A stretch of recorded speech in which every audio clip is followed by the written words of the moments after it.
Hello guys, here's a quick video on the next topic, which is volume and surface area of spheres. So, notes, just some formulas. Got two separate equations, one for the surface area, one for the volume.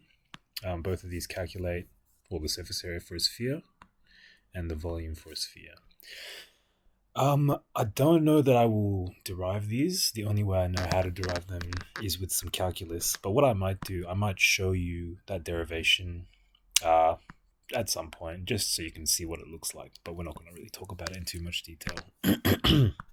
We're just going to do some examples this lesson using these two new formulas. So if you're taking some notes right now, I'd like you to write down those two formulas in your books and make sure you're paying attention to the distinctions between them.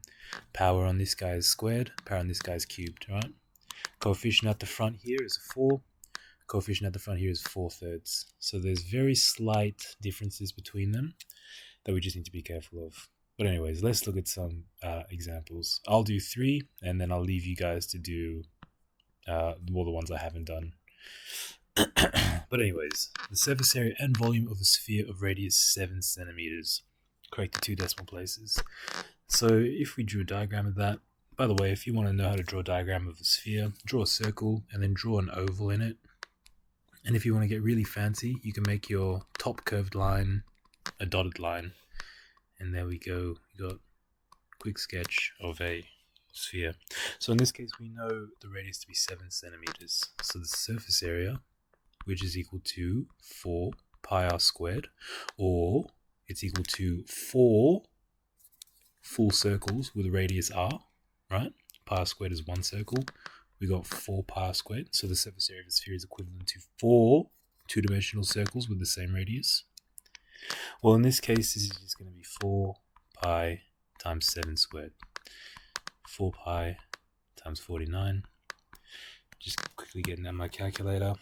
I'm going to ask you what 4 times 49 is.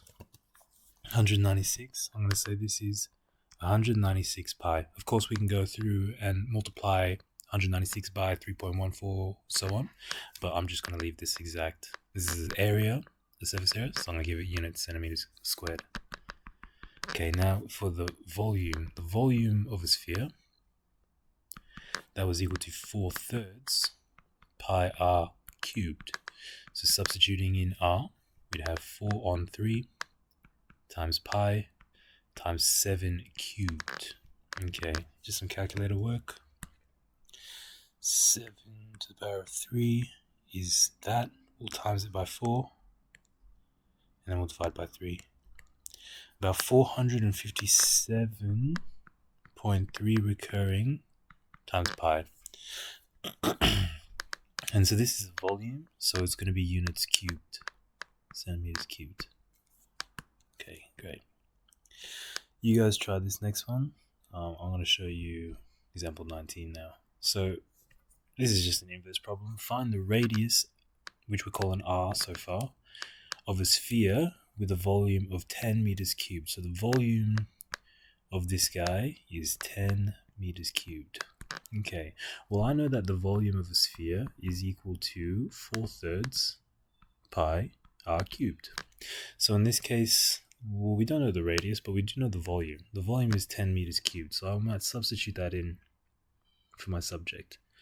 10 meters cubed is equal to 4/3 pi r cubed. Okay, so now what we need to do, we just need to rearrange this for r. I'm going to start by multiplying both sides by 3 on 4.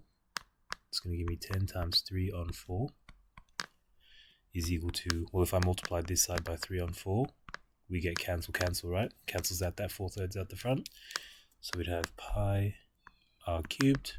Now I just need to divide off this pi. So I'll divide off pi on both sides. That's going to leave me, well, 10 times 3, by the way, is 30. And that's going to be over 4 pi. That's r cubed. So if I want r, that's just going to be the cubed root of 30 on 4 pi. Let's see what that is.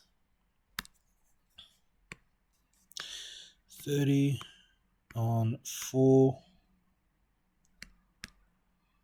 pi. I'm just going to put this in brackets just so it's 100% correct. Oops. And we are taking the third root of that. So I'm just going to raise this to the power of 1/3 because I actually don't know where the cube root is on this. So raise this to the power of 1/3. That's equivalent to cube root. This is going to give me an answer of 1.34. So R is about 1.34 centimeters, right? Because it's just the length now we're speaking of, or meters. It's a length, so it's going to have a unit length, meters. You guys try this one. I'll chuck the answers for these up as well, but I'll just show you how to do these quick examples first before I do. Anyway, so finding the surface area of another composite shape. Here we've got a hemisphere, or half a sphere, glued on top of a cone. So if we wanted to find the surface area, well, let's remember that the surface area, we'll call this conical face face 1, and we'll call this hemispherical face face 2. Well, the area of face 1, remember, that's just pi rs. So that comes from our equation for the surface area of a cone, pi r squared plus pi rs. Pi r squared is the circular base. Pi rs is the conical face, or face 1. Okay, so if I'm just speaking of pi rs, I'm just speaking of this conical face, face 1.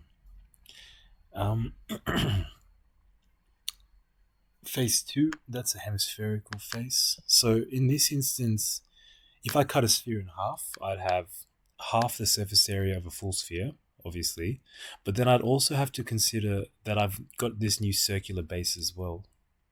But in this instance, you can see that the circular base of our hemisphere is going to be covered up. So it's not actually on the surface, hence it's not part of the surface area. Alright, but anyways, we'll say area 2.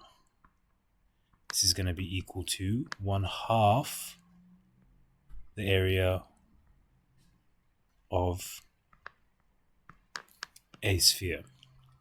And so notice it's not a half plus this circular base down here, because that is not actually on the surface, so we don't need to consider that circle when we chop our sphere in half, right? Because we half our sphere, and that reveals that circular bottom face. Here it's covered up, so we don't need to include it in our calculation. Okay, so starting with pi rs, well, they don't actually give us s here. They give us 5, and they give, that's the perpendicular height, and they give us the radius of this circle. So the radius of this circle, well, you might recognize here that we've got this distance is going to be 5, and that's going to be r. That's going to be the radius, because it's from the center of the circle there to its outside perimeter. So that's going to be an extra distance of r. So to find r, that's just going to be 7 take 5. It's 2. So we know r is 2. We don't know the slant height yet. We don't know this s, but we can work it out. So I know that we actually have 5 centimeters here, 2 centimeters here. I can use Pythagoras to find this slant height. It's just going to be s is equal to the square of 5 plus the square of 2. 25 plus 4, that's 29, root 29. Okay, great. So now finding area 1, I can just say pi times the radius, which was 2, 7 take 5, times by root 29. So that's area 1. That's our conical face. Area 2, our hemispherical face. That's going to be, well, a half times 4 is 2, so it's going to be 2 pi times the radius squared. So this is 2 cubed, which is 8. This is going to be 8 pi for area 2. And we'll just say 2 root 29 pi for area 1. Summing these guys together,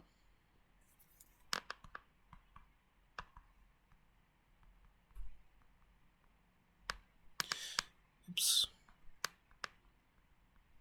That's going to give me 2 root 29 pi plus 8 pi. Well, that's just going to be 8 plus 2 root 29 times pi. See, I've just factored out this pi, and I've summed up our coefficients. What that is,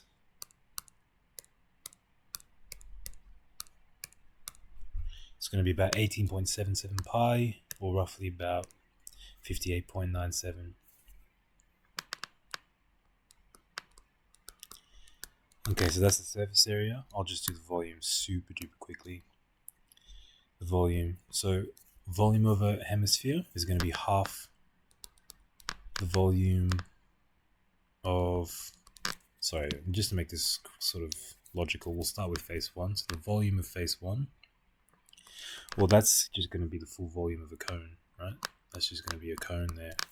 And we saw that the volume of a cone is 1/3 that of the volume of a prism with the same circular base. So we see that a circular base prism or a cylinder of the same proportions would be pi r squared, or well, pi 2 squared,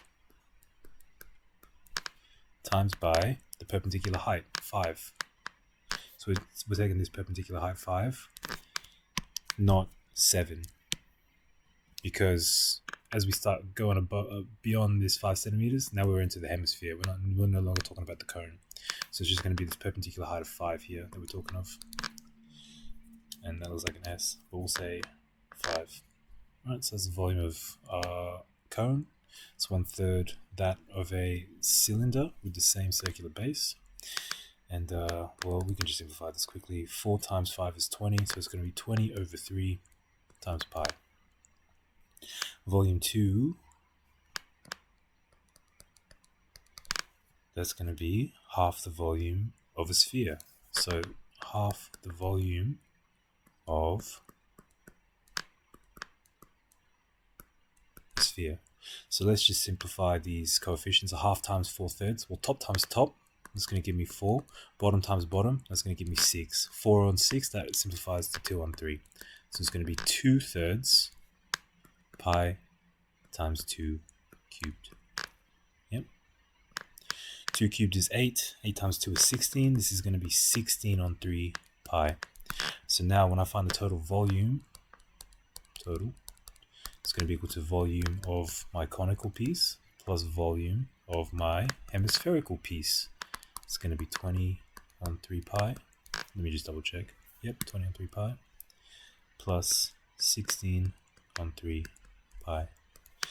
That is going to give us, well, 20 plus 16 is 36 on 3 pi. 36 on 3, that's 12. That's 12 pi for the volume. 12 pi centimeters cubed. If you wanted to give that as a decimal, that's totally fine. We just say 12 times pi. That would be about 37.7, roughly.